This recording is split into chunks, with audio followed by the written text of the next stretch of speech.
Regardless of whether your horse has Cushing's or not, as nutritionists, one of the most important things we have to do is work out your horse's requirements. We do that based on body weight, workload, and then we have to work out whether your horse needs more or less calories by doing some fat scoring.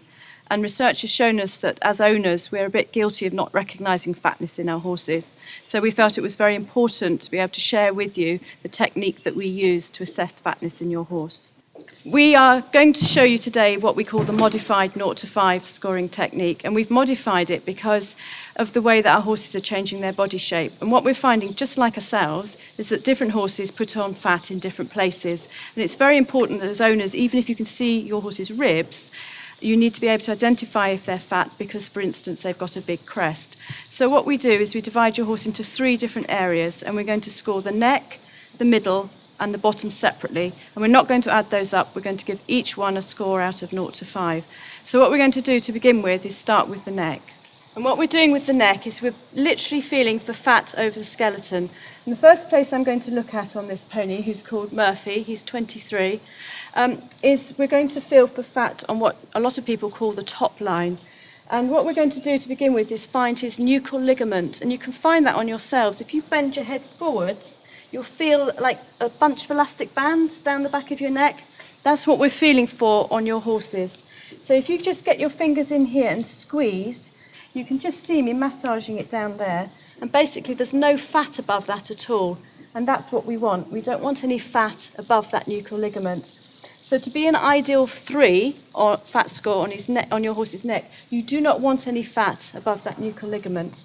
Then the second place we go to is we run our hands down your pony's neck to his shoulder blade. And I want my hand to stop there. I want to be able to feel that bone really easily. I want to be able to feel the outline of that skeleton. And actually, although he looks quite slim, you can see here he's actually got a little bit of fat behind his shoulder blade. He has a nice outline of his shoulder and he has no fat above his nuchal ligament. So on his neck, he's an ideal 3. So now we're going to move down to the second section that we're going to score, which we call the middle, which is everything forward of the shoulder blade up to the end of the ribs. And remember what I said is that we're feeling for fat over the skeleton. So we're going to feel for his rib cage, and you can see here, which is probably something not a lot of us see, you can both see and feel the ribs, and you can see my fingers going in and out of those ribs. Now, if you can both see and feel the skeleton, then that drops the horse down to a fat score of 2. So that suggests that we may well have a fat score of 2 here, but we have to do that in conjunction with their backbone. And so that you go back to the same place every time, what you want to do is put your hand on the lowest point of the wither, and you take your other hand, so you're going a hand's width from the wither. Lay your hand flat like this and let it relax. And if you bring it across, you can see I've almost got a triangle shape to my hand. So in other words, we can both see and feel those bones along his back. So again, that suggests that he's a 2. We'll see later what a 3 will look like. And for his bottom, you feel for fat over his hip bones, top of his pelvis, and his tailbone. So as you can see again, we can both feel and see his hip bone. We can both feel and see the top of his pelvis, and you can both feel and see his tailbone. So that means he's a fat score of 2 on his bottom. So if we put that into context, he's a fat score of 3 on his neck, which is ideal. He's a 2 on his middle and a 2 on his bottom, which means he's slightly lean.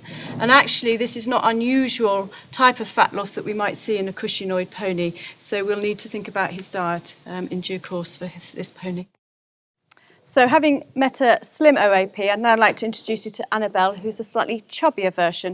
She's in her 20s too, but the opposite extreme, which is equally as dangerous and equally as likely in Cushing's. The difference here is that she hasn't got the abnormal fat distribution that you will see in Cushing's, but if I go through the fat score, you'll appreciate the difference between the two. So again, we're going to find the nuchal ligament, which is there, and you'll know you've got it on the pony because when there is a nuchal ligament that's inflamed with fat, that's the reaction you usually get. So it feels like the elastic band, you're following it down the neck, and at this stage the crest is getting sufficiently thick, I can't follow it all the way down, so I'll show you with my fingers where it is. And that's one big crest, sorry pony, that we've got here. And when you've got a crest that big, it's a 4 to start with straight away. But what we're also seeing here is some corrugation and some bulging out here, which would indicate that perhaps we're a fat score 5. But we need to do that in context with the shoulder blade. So again, run your hand down the neck to her shoulder blade. And actually, quite surprisingly, you can get your hand in there. You can see the outline of the shoulder blade, but we have got some serious insulation or fat cover around the back here. So on her neck, she's a 4.5. We're then going to move, as we did with the other pony, down to the middle. And unlike the pony, I can neither see nor feel the skeleton. In fact, you'd be hard pushed to know there were any ribs in there at all. So that is most definitely a 4. And then just with the other pony, I'm going to put my hand at the lowest point of the withers, and even here the skeleton's starting to disappear a little bit. And then I'm putting my hand flat on the backbone. And that is just such a superb flat back. I'm not saying superb in terms of health, I hasten to add, but it's a nice example of the fact that, I bring my hand off, it's like that. There's insulation either side. I can neither feel nor see that backbone at all. The skeleton has been completely covered with fat, so that's a 4. But it's because of these little fat pockets that we're getting everywhere, that adds in another half score, so she's a 4.5 on her middle. So we're now going to move on to her bottom, and unlike that other pony, I can't feel her hip bone. You obviously can't see it. I can't feel the top of her pelvis, and you can't see it. And I can't feel or see her tailbone. So that puts her straight away into being fat, a fat score of 4 out of 5. But we've also got some unusual cellulitic lumps coming along here as well, which isn't very good. So in summary, this pony's fat. She's not just a cute native pony and cuddly, which is something we're perhaps guilty of thinking. She's at serious health risk of developing equine metabolic, of becoming cushingoid.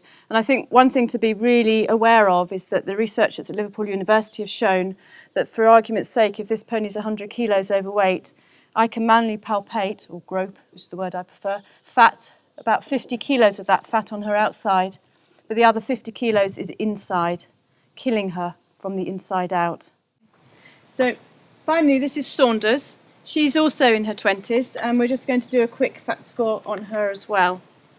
So first of all, find the nuchal ligament, which is just here, and you see, unlike the pony that was very fat, we're not getting that pull-away reaction because it's not so inflamed, and there's no fat above that. And I think it is worth reminding ourselves that there is no muscle above that nuchal ligament. So if you have got anything above there, it's not top line, it's fat line. But fortunately, we don't have that on this pony. And then I'm going to run my hand down her neck again, as we did with the others.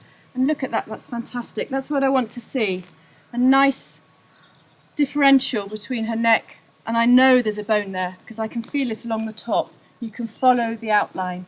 But having just done that, you can see we've got a tiny little bit of increased fat cover there. So although she hasn't got very much fat above here, and she's got the perfect outline around her shoulder blade, we might have to think she's pushing up to 3.5, but I think, to be fair to her, we can find all these bones quite easily. I think I'm quite comfortable by giving her a 3 on her neck. Then we move along to her ribs, and this is great. Can you just faintly see the outline of those ribs? And I can feel them quite easily. It's like moving a hand along a velvet curtain with stair banisters underneath. Ba-dum, ba-dum, ba-dum. That's what you should be able to do with all your ponies. So I can feel, but only just see the skeleton there. And then on the top to her backbone again, remember, lowest point of the withers, hands width away. I put my hand down, and you see how I'm getting a nice curve there. That's superb. We haven't got that build-up of fat either side. Again, I can feel but not see her skeleton. So she's actually a perfect 3 on her middle. That's what we really want every pony to look like, regardless of their age. And then moving along to the bottom, you see I can just feel the outline of the hip. I can't quite cup it round there quite as much as I'd like to, but I can definitely tell there's some skeleton there. Top of her pelvis, you can feel the bones, but there's just a little bit of fat there that I can palpate. And then down onto her tailbone, which again, a little bit of fat, but nothing too serious, but just enough to put her bottom into a 3.5. So she's a 3, 3, 3.5. And that's ideal. So if we just summarise what we've just gone through, if you remember the little black pony, we could both feel and see his skeleton, so he was too thin. We then moved to the grey pony that we couldn't feel the skeleton and we couldn't see the skeleton. That pony was much too fat. And then finally we ended up with this little number where I can both feel but not see the skeleton. That's the ideal fat score. That's what we're after. And I think if you keep those 3 examples in mind, hopefully it means that when you go home and do your own horses, you'll find the fat scoring system quite simple to follow and quite simple to do. And just on the last note, what we'd like to suggest you do is if you do that fat scoring on a fortnightly basis and write it down.